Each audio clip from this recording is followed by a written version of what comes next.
Good morning बच्चों। आपको मैं एसिड बेस एंड सॉल्ट पढ़ा रहा था। एसिड बेस एंड सॉल्ट में कल मैंने जो आपको डिफिनेशन बताई वो एसिड की बताई। आज मैं टॉपिक उठा रहा हूँ यहाँ पे बेस का। तो एसिड में मैंने बोला कि आरडीएस कॉन्सेप्ट के अकॉर्डिंग दी दो substance which give the H+ ion is called the acid but dissolve in water. अम्ल वो होते हैं जो H+ आयन को रिलीज करते हैं और वाटर में घुलनशील होते हैं। यदि हम बेस की बात करें बेटा तो बहुत ध्यान से समझिएगा मेरी बात को। बेस वो सब्सटेंस होते हैं जो OH- आयन को रिलीज करते हैं और वाटर में घुलनशील होते हैं। तो सिंपल वे में डिफिनेशन बोल सकते हैं, दीज आर दो substance which give the OH- ion but dissolve in water is called the base. Clear हो गया? वह सभी पदार्थ जो OH आयन देते हैं, जल में घुलनशील होते हैं, उन्हें हम क्षार कहते हैं या बेस कहते हैं। क्लियर हो गया? जैसे मान लीजिए, और एक चीज बता दूं, इनकी प्रॉपर्टी क्या होगी, मतलब ये OH- आयन को रिलीज करते हैं। पहली चीज तो ये समझ लो कि OH आयन को रिलीज करेंगे, निकालेंगे। दूसरी बात, जो रेड लिटमस पेपर हमारा होगा, लिटमस पेपर होगा, उसको टर्न कर देंगे, चेंज कर देंगे ब्लू कलर में, जो मतलब जस्ट अपोजिट कर देंगे। एसिड क्या करता है, ब्लू लिटमस पेपर को रेड में कन्वर्ट कर देता है। ये क्या होगा, red litmus paper blue litmus paper में कन्वर्ट कर देगा। तीसरी चीज, जो इसका टेस्ट होता है, बेस जितने भी टेस्ट में होते हैं, बेस का कोई स्पेसिफिक टेस्ट नहीं होता है, इसे वो श्योर टेस्ट होते हैं, इनका कोई विशेष टेस्ट नहीं होगा। और आर्डर भी, बेस का एक चीज बता दूं, जो बेस होते हैं उनका आर्डर भी एक तरीके से सॉल्ट की तरह बिहेवियर करते हैं। जो इनका ऑर्डर भी होगा वो भी सॉल्ट की तरह बिहेवियर करते हैं। अब मेरी बात को बड़े ध्यान से समझिएगा। जैसे मान लीजिए बेस में हम कह दें NaOH दिया हुआ है, सोडियम हाइड्रोक्साइड दिया है, सोडियम हाइड्रोक्साइड का एक डिसोसिएशन करा देते हैं तो बेटा Na+ में टूटेगा और OH- में टूट जाएगा। समझो मेरी बात को। तो जैसे Na+ OH- हुआ, डायरेक्टली आयनों में डिसोसिएट हो रहा है, OH को डिसोसिएट करा देगा। तो ये हमारा एक स्ट्रॉन्ग बेस का वर्क कर रहा है। किसका करेगा? स्ट्रॉन्ग बेस का काम करेगा। स्ट्रॉन्ग बेस का वर्क कर रहा है सोडियम हमारा हाइड्रोक्साइड, सोडियम हाइड्रोक्साइड। अब जैसे पोटेशियम हाइड्रोक्साइड। और एक चीज बहुत स्पेसिफिक बता दूं, याद में रखना तुम लोग, कि जितने भी बेस होते हैं, क्षार होते हैं, ये यदि वाटर में डिसॉल्व किए जाए, मान लीजिए कोई बीकर है हमारे पास और इस बीकर में हमने वाटर ले लिया, वाटर एज लाइक यहाँ पे वाटर ले लिया और वाटर के अंदर हमने NaOH को कच्चा ऐड कर दिया। जैसे NaOH को ऐड करेंगे, बहुत अच्छा समझिएगा मेरी बात को, जैसे NaOH को ऐड करेंगे बेटा ये बीकर हमारा हीट करना शुरू करेगा और हीट करना शुरू कर देगा। इट मींस वो क्या कर रहा है, इवॉल्व द हीट को इवॉल्व कर रहा है। और जब हीट इवॉल्व करेगा तो जितने भी बेस होते हैं एक्सोथर्मिक रिएक्शन प्रोसीड करते हैं। एक्सोथर्मिक रिएक्शन मींस क्या होगा, ऊष्माक्षेपी अभिक्रिया देना शुरू कर देते हैं, ऊष्माक्षेपी अभिक्रिया देते हैं। क्लियर हो गया? मैंने क्या बोला आप लोगों से कि जो बेस होते हैं Na+ और OH- में डिसोसिएट हो जाते हैं और स्ट्रॉन्ग बेस Na+ और OH में, जैसे ये K+ हो गया तो ये OH क्या हो जाएगा, माइनस में डिसोसिएट कर देगा।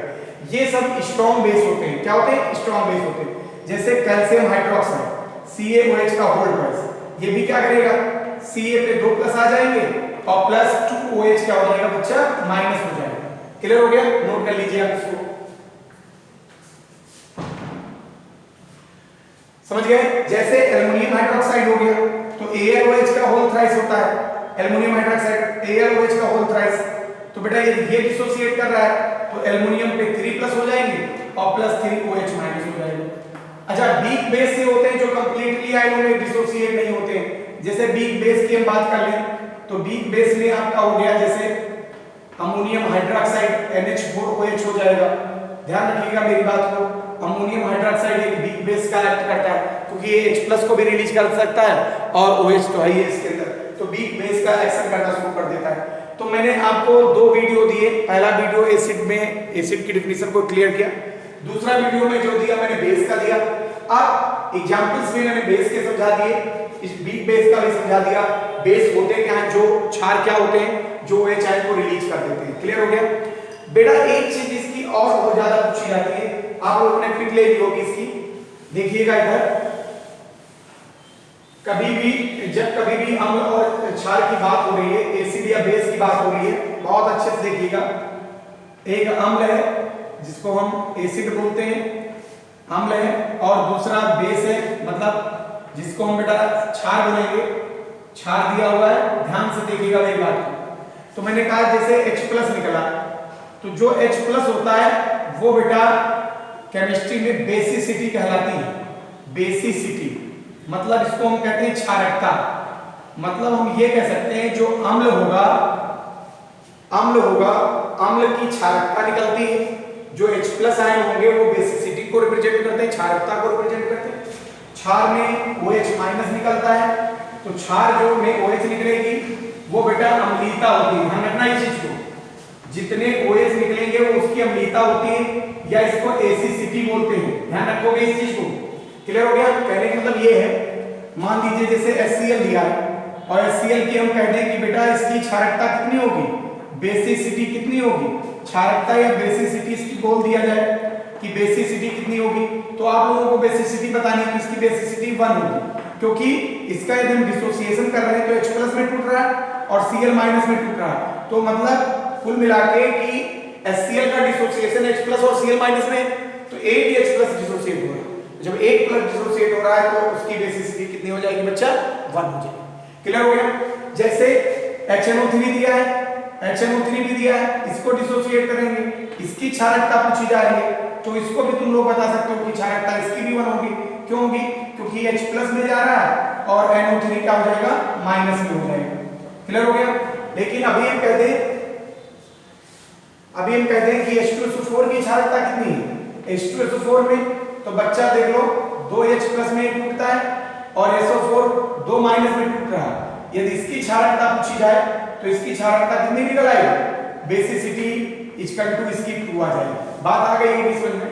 क्लियर हो गया कॉन्सेप्ट। यदि क्षार में आ जाए तो यदि क्षारकता पूछी जाती, बेसिसिटी पूछी जाती, अम्ल की क्षारकता निकलती है, एसिड की क्षारकता निकलेगी, और जो बेस होगा, क्षार होगा, उसकी अम्लीयता निकलती। जस्ट अपोजिट है, इस चीज को ध्यान रखना। जैसे क्षार में आ जाओ, मान लीजिए यहाँ पर NaOH है और NaOH की अम्लीयता पूछ ली जाए, NaOH की अम्लीयता पूछी जाएगी तो 1 होगी, क्योंकि इसका डिसोसिएशन इधर करा रहे हैं, तो Na पॉजिटिव में टूट जाएगा और OH क्या हो जाएगा, नेगेटिव में, तो A 1 हो जाएगा। जैसे KOH है, KOH का डिसोसिएशन करा दे तो K+ में टूट जाएगा और प्लस OH- में टूटेगा, तो बेटा इसकी भी क्षारकता कितनी आ जाएगी, बेस की 1 आ जाएगी, अम्लीयता कितनी आएगी, 1 आएगी। लेकिन यदि हम कैल्शियम हाइड्रोक्साइड को देखें, बहुत ध्यान से समझिएगा मेरी बात को, तो इसकी वैलेंसी 2 होती है, तो कैल्शियम पे 2+ हो जाएंगे, लेकिन 2 OH क्या हो गया, माइनस, तो कितने OH निकल गए, 2, तो इसकी यदि अम्लीयता देखें, एसिसिटी या अम्लीयता, तो ये कितनी हो जाएगी, 2। क्लियर हो गया होगा, आप लोग समझ गए होंगे। पिक ले लीजिए अच्छे से। आप लोगों ने बेस समझा, बेस की प्रॉपर्टी समझी, और अम्लीयता किसे कहते हैं, क्षारकता किसे कहते हैं। तो अम्लीयता की, क्षारकता की डेफिनेशन क्या हुई, किसी भी अम्ल से निकलने वाले H+ आयन उसकी क्षारकता को प्रदर्शित करते हैं, किसी भी क्षार से निकलने वाले OH आयन उसकी अम्लीयता को प्रदर्शित करते हैं।